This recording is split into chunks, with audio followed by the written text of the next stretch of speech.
Hi guys. My name is Kirsten Brown, and the presentation I'll be doing today is about the chronic social isolation. Is about how chronic social isolation signals starvation and reduces sleep in the Drosophila Melanogaster species. So, kind of in general, like about a little about why I chose this topic. So, overall, like mental health has always kind of interested me. When we were kind of tasked to find the topic for our long and short talk, I thought that I would definitely find something kind of related to psychology and in that area. So I took Dr. Bobby's advice and went on one of the science journal website databases that he gave and kind of just went through the psychology experiments until I found this one. This experiment genuinely like interested me, and the results were kind of surprising in some ways, and just overall interesting. Kind of gave a little insight on mental health overall and some of the things that we've been dealing with recently due to COVID. So we can get a little bit into the experiment. So first, I'll have a little outline of all the things I'm going to cover today. So first, I'll give a little background information and talk about the Drosophila as a model organism in general, and then a little bit about why I was using this experiment specifically. Next, I'll talk about social isolation and what that means, the term, and how the scientists defined it in this experiment. And next, I'll do a little bit about the experimental methods that were used to study sleep and hunger patterns and the D. melanogaster. And then I'll go over the data with y'all and give a few tables that kind of corroborate it. And then next we'll do the results and kind of like a summary of the overall takeaways from the study. And then lastly, I'll go over a few take home messages about the study and just about the topic in general. Okay, so Drosophila melanogaster as a species. So it's kind of one of the most well understood and extensively used model organisms overall. There's kind of a few reasons why, but to start off, I'll give a few general facts about the D. melanogaster and the species overall. So they're tan with black stripes. I have a picture on the right hand side, and they're about 3 millimeters in length. So the picture that's shown kind of is it to scale. The lifespan is very short, and most of them don't live past like a month or two at room temperature. So, one thing that we kind of credit to using them, one reason we credit to using them a lot in experiments is their reproduction rate. So it's very fast, and females can lay around like 30 to 50 eggs per day throughout their lifetime. So in general, it's a very quick reproductive rate, and we can like kind of look at generations of Drosophila within a few weeks. So that's a big reason as to why they're used for experiments like they are. They also don't really have a strict diet, so they can kind of feed on almost anything. In the wild, I guess, they kind of feed on like fermenting fruit or any kind of fermenting sugars. And a lot of times when they're kept in labs, they kind of feed them like different carbs or proteins like cornmeal, yeast extract, and things like that. Very cheap to keep up overall. So that's another reason why they're kind of used a lot. It's not as hard to feed them as some other organisms would be. Um, so going off of that, scientists have kind of been using the Drosophila to conduct research since like the early 20th century for like the reasons listed above, and just like many more in general. Um, so honestly, we've also been using them in lab at Oglethorpe to do some research. So we kind of discussed why they're an ideal model organisms and saw that for ourselves. So I thought that was also very interesting and kind of a good connection to the experiment. One more reason that they're used very often in experiments is that they're very similar to their genome is very similar to the human genome. So it's about a 75% match. So often some of the gene sequences that are discovered in humans and even like disease genes and things like that can kind of be matched to an equivalent that's found in the Drosophila genome. So I also thought that was very interesting and kind of a big reason as to why we kind of use them so often to do experiments that can be compared to ourselves. So, kind of a little bit about how they apply to this experiment specifically. In general, fruit flies are social animals just like we are. And they kind of exhibit like dynamic social network structures and collective behaviors that contribute to like their environmental sensing, foraging, feeding, fighting, mating, and etc. So, these important aspects of social interactions kind of imply that insects can provide like a suitable model organism for us to study when studying how we would react to social isolation. So, as a result, kind of we can understand a little bit about their social habits, interactions, and how they affect their daily lives, I guess. We can kind of draw conclusions from that and compare it to us. And that's exactly what the scientists in this experiment did. So, moving on to a little about social isolation, um, many of us recently have kind of found out the hard way that mental and physical health are overall like connected. So, with COVID and the recent pandemic, um, this idea has kind of been brought to light more than ever. So, that was another reason why I thought this experiment would be very interesting because it's something that we've kind of lived through in the past few years. And if anything, we can kind of apply it to ourselves and take away the take home messages a little bit. The takeaway message, we can take it a little bit more to heart because it's something that we might have all been through. So, in the past few years, like with COVID, this was the first time in many people's lives where they felt kind of like involuntarily isolated from their peers, coworkers, and even family in some instances.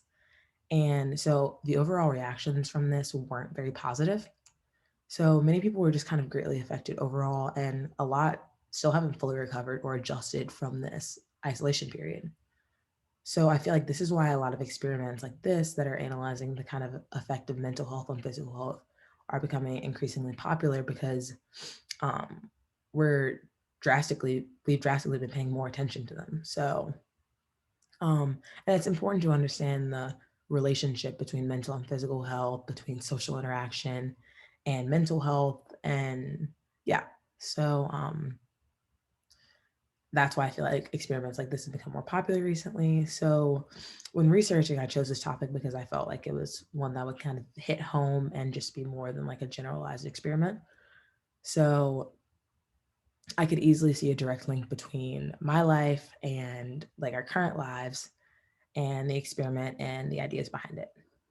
So, in general, the term social isolation uh, can have a few varying understandings in general. So, in this experiment, I feel like it's important to note that when the scientists and the researchers say social isolation, it's implying that it's involuntary and it's implying that it's not in moderation.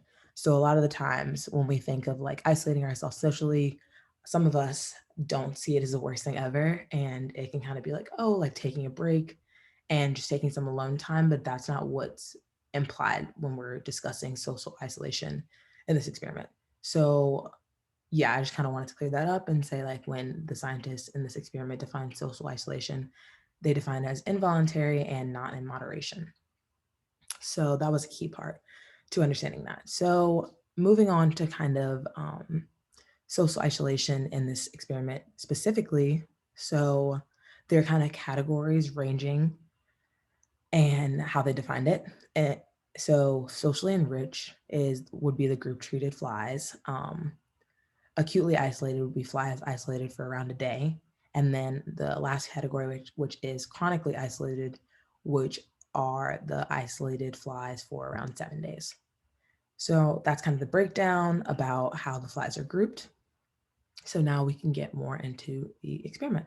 The hypothesis for this experiment was that chronic and not acute social isolation would result in reduced sleep and starvation in the Drosophila melanogaster species. So, first, to kind of go through the experiment, um, so to kind of go through the main idea of this experiment. So, the hypothesis was that chronic but not acute social isolation would reduce sleep and cause starvation in the Drosophila melanogaster species. So in general, the scientists thought that when the more the flies were isolated, um, the less they would sleep and the more they would also starve themselves. So that was kind of the main idea behind the study, and this is what scientists predicted. And so now we can kind of go through the setup of the experiment and the results and see if this was supported or not. So, kind of the general experimental methods, I can walk you through it. So, first, in general, all the newly acquired or hatched flies were kept in vials of around 200 to around 200, give or take, for about 3 to 5 days before the experiment began. And this was just kind of to ensure that they were all like socially enriched and they all kind of were exposed to the same environment previously, and just to kind of give some kind of control on the background of all of the flies. So after this, only the male flies were sorted out into their various designated, grouped, or isolated vials. And when they were sorted out, this day was considered kind of like the day zero of the experiment. So, in the designated vials, the flies were kept in either groups, or either one, which was social isolation, a group of two, which was the smallest group, a group of five, which is the second smallest group, a group of 25, or a group of 100, which was the largest group. And so, following this, they were either taken out on days 1, 3, 5, or 7. And then this is when the data and the observation would be taken. So, yeah, so that's kind of the overall breakdown of how the researchers organized the experiment and how they kind of set everything up. So now we can move on to a little bit about the observations that were taken and how this was done. So the flies were taken out of their isolation group files and placed into glass tubes that contained fly food cultures, and they were all assayed at around 22 degrees Celsius just to keep it controlled. So when the sleep was measured, the flies, well, in general, there were kind of two separate measurements taken to kind of separate things out and make it easier to understand what was happening. So one measurement that was taken was sleep and the amount the flies slept, and the other measurement that was taken was their hunger levels, or I guess kind of the amount that they ate. So to kind of go into sleep first, the measurements. So the flies are monitored using a DAM, which is a Drosophila activity monitor, and this is a system that is generally just um, can measure things like sleep and other patterns in organisms of the around the size. So as you can see in the image, the flies were kind of taken out of their general common vial in the beginning, placed into their designated vial, and then 1, 3, 5, or 7 days were waited, and then this is when they were placed in individual vials to be monitored. So the DAM, to give a little about that, it uses like an infrared beam to measure the movement of the flies. And so based on if the flies are stagnant or not moving compared to when they're flying around and the beam picks them up, that's how you can kind of tell if they're asleep or they're awake.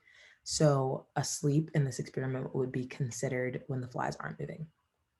So when they measured sleep, they kind of measured three different categories. So total sleep, daily total sleep, and then nightly total sleep. And then based on this, the data was average based on the group that they were kept in. So the flies that were socially isolated alone by themselves would all their data would be average. The flies that are kept in a group of two, their data would be average, 3, 5, so on. The flies that were kept in 1, 2, 5, 25, and 100, and so on. And their results would be averaged together. And so yeah, and so that's how they kind of measured sleep and took that data. So, secondly, when they were measuring hunger, in order to measure the hunger levels, the flies were still placed in the same group as they were before. So, they were taken out of their group or isolation vials, placed in glass tubes containing fly food culture, and they were assayed at around 22 degrees. And so, the amount of food, so they were all given a controlled amount of food, and then um, the amount of food that was left was measured. And so they kind of compared how much the flies ate or didn't eat. And so a lot of information wasn't given about how they measured the food intake, but from my understanding, that's kind of what they did. So, in general, other than these two measurements, the scientists kind of took a step further in their research. And this is the part that I found most interesting because I thought it kind of gave a little more background about why the flies were acting as they did. So the researchers wanted to take a step further and kind of analyze the direct cause of the change that they anticipated, which was the change in sleeping and eating patterns. So, in order to do this, they kind of monitored the firing of neurons in the flies and the reactions that were associated with the firing of those neurons. From there, they kind of drew conclusions about like the purpose of the firing of the neurons. So, this part was, they kind of went a little in depth, and it was kind of a lot of different science terminology to like muddle through. But in general, they kind of wanted to analyze um, the physical part of the mental reaction of the flies. And so they did this through monitoring the neurons that were firing in the flies. So this was honestly the part of the experiment that I found kind of most interesting because I thought it was good to, in general, I thought the experiment was a great idea. And then when they took this step further, I thought it was even more interesting to kind of know why the flies responded in the way that they did rather than just knowing that they did. So that's kind of why I thought this part of the experiment was very interesting. So now moving on to some data analysis about the sleep patterns. Here we are looking at the number of days that the flies were in their designated vials, so either grouped or isolated, and then the total amount of sleep that was measured. So the flies that were grouped together, so either groups of 2 to 100, those are shown in blue, and then the flies that are in isolated vials are shown in red. So as you can see, as the total number of days increase, the total amount of sleep that was had by the flies that were isolated decreases. So this can be seen here by the slope in this graph. And then the same can be seen in this graph. So as you can see, the red line is significantly below the blue line pretty consistently. So that essentially just shows that the flies that were isolated slept significantly less than the flies that weren't. So this kind of, in general, supported the hypothesis that the, or supported a portion of the hypothesis that was had by the researchers. So kind of moving on to the next set of data about hunger, the same cannot be said. So the hypothesis of the researchers was that in general, um, the flies that were isolated would eat significantly less than the flies that were grouped together. So in the graph on the left, we can see the daytime food consumption and the nighttime food consumption. So the flies that are isolated are in pink, and the flies that were grouped together are in green. So as you can see, the flies that were isolated actually ended up eating significantly more than the flies that were grouped together. And in the graph on the right, we can kind of see the total food consumption not divided by time of day. So as you can see, the pink line is significantly higher than the green line, which essentially means that the flies that were isolated ate significantly more than the flies that weren't. So this does not support the original hypothesis or the scientists' original anticipation that the group flies would eat more. So a little about the summary of the results. So the animals that were socially isolated increased food consumption and decreased the amount of sleep.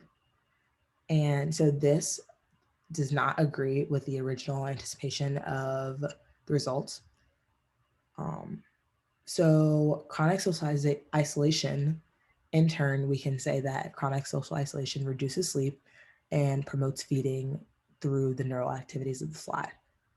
So that's kind of just the overall baseline of the results of the study. So the artificial activation of these neurons is kind of what causes the results that we see here. So to talk a little bit about the further research that the scientists did, they discussed the effect of the neural activities on sleeping and eating habits. And this was mainly about the P2 neurons. So P2 neurons are connected to the neurons that are known to regulate like homeostasis and metabolize energy in order for organisms to sleep and eat properly. So from this experiment, we kind of learned that the P2 neurons can produce a behavioral state that resembles the effect of chronic isolation, even after social isolation of only one day. So essentially, even the flies that are only isolated for a day will still have the same reaction as the flies that are chronically isolated for around 7 days. So I thought this was kind of interesting because, in other words, you could say that the neurons kind of like are being a little over dramatic, I guess, because the effects of isolation of one day would be considered the same as the effects of isolation of 7. So, so the P2 neurons did not have the same reaction, did not produce the same reaction in animals that did not experience social isolation at all. So this kind of showed that both the activity of the P2 neurons and the status of being social isolated are both necessary in order to induce the reaction that was had.